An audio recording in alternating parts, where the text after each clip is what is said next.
once again, that song kind of took on its own life, and it's got like more like sort of the metallic elements that Comeback Kid would use, I guess. There's straight up sort of like, you know, really thrashy verse riffs with these like almost DB choruses. So far twisted, sorted now. I better look from the other side. Blind spot of It's got a little melody, it's got a little grit. Closed hi-hats. Yeah, yeah. Channeling our inner Black Flag for that one. Yeah, it was cool. I've been living at a shocking rate. All due to you. Shortcuts scrolling down a dead-end path. That's a classic Jeremy song as well. That song had a working title of Frantic, which we on our last record also had a working title. I always write a frantic for every record. Because so it was like, you know. Stay in your lane.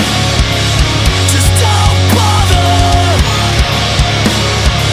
I'm not slipping away. These guys were kind of on a tip where like, we gotta write some songs like kind of like Wake the Dead style, you know, which I'm never like trying to like regurgitate stuff, but I was like, okay, let's try to write, you know, something really melodic, and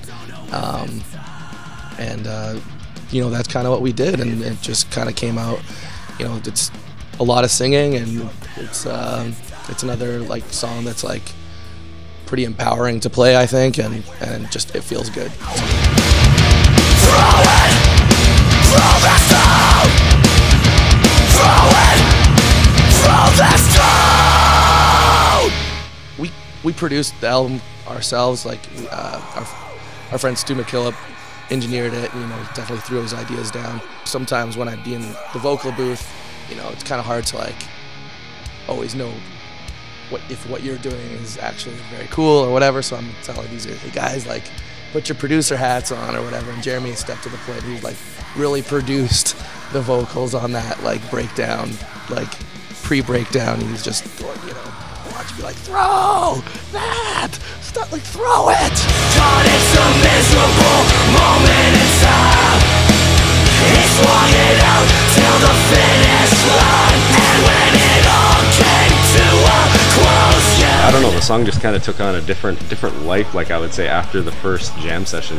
We kind of, you know, had what we had, and then it started growing, and it was one of those that became one of my favorites. Like at the end, once I heard like the, you know, all the vocals were in there, and then we had a guest vocalist come in and help out with the beginning and the end of the song, and I was like, wow. And just one thing to add about that song, I just wrote it about like one of my best friend's father who just passed away from Parkinson's disease, which is a disease that is like, for anyone who's familiar with it, is very like really just tears the body down, and it's a really hard thing to see. And so it was just about, you know, him moving back home just to take care of his father, and just, you know, what a special thing that he was able to move back home, you know, for the last 10 years of his father's life and really be able to spend the time with him.